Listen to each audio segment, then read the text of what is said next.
അസ്സലാമു അലൈക്കും. എല്ലാവർക്കും സുഖം തന്നെയല്ലേ? പിന്നെ എൻ്റെ മുത്തുമണികളോട് പറയാനുള്ളത്, എനിക്ക് പറയാനുള്ള കാര്യം, നിങ്ങൾ എന്നെ എല്ലാത്തിലും സഹായിക്കണം. ഞാനൊരു പാവമാണ്. പിന്നെ നമ്മൾ ആരെങ്കിലും എന്തെങ്കിലും പറഞ്ഞാൽ അത് നമ്മൾ കേട്ടിട്ടോ കേൾക്കാണ്ടോ ആരെങ്കിലും എന്തെങ്കിലും പറഞ്ഞു കഴിഞ്ഞാൽ അവരെ നന്മകളൊക്കെ നമുക്ക് കിട്ടും. അതുകൊണ്ട് നമ്മളെന്ത് ചെയ്യുക? നമ്മളെന്തെങ്കിലും ആരെങ്കിലും പറഞ്ഞാൽ നമ്മളെന്ത് പറയണം?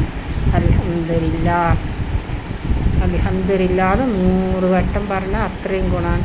കാരണം നമ്മളെക്കൊണ്ട് അറിഞ്ഞോ കണ്ടിട്ടോ കാണാത്തോ അവർ നമുക്ക് പൊരുത്തമില്ലാത്ത കാര്യം പറയാൻ പാടില്ല. അതവർക്ക് മനസ്സിലാകുന്നില്ല. നമ്മൾ ചെയ്ത നിസ്കാരം, നമ്മൾ ചെയ്ത നോമ്പ്, നമ്മൾ ചെയ്ത ഖുർആനോദി, ഇതൊക്കെ ആയിരിക്കോ പോവുക? ഈ പറഞ്ഞോലിക്കാണ് പോവുക. കുറ്റം പറഞ്ഞോലിക്കാണ് പോവുക. കുറ്റം പറഞ്ഞോലത് ഈ കുറ്റം പറയുന്ന പോലെക്കാണ് പോവുക. അതുകൊണ്ട് നമ്മളെന്ത് ചെയ്യുക?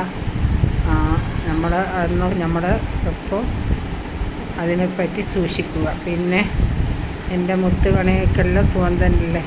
പിന്നെ നിങ്ങൾ എനിക്ക് വേണ്ടി പ്രാർത്ഥിക്കണം. ഞാൻ നിങ്ങൾക്കും വേണ്ടി പ്രാർത്ഥിക്കുക. എൻ്റെ വീഡിയോ ഫുൾ കാണുക, എൻ്റെ സബ്സ്ക്രൈബ് ചെയ്യുക. പിന്നെ എനിക്ക് ലൈക്ക് ചെയ്യുക. ലൈക്കൊന്നും ആരും ഇടുന്നില്ല. നിങ്ങളൊക്കെ ലൈക്ക് ഇടണം. കുറച്ച് ലൈക്കൊക്കെ ഉള്ളൂ. നിങ്ങളൊക്കെ ലൈക്ക് എനിക്ക് ചെയ്യണം. ഓക്കെ. അൽഹംദുലില്ലാ. ആമീൻ ആമീൻ. റഹ്മത്തുള്ളാഹി ബറകത്തുള്ളാഹി.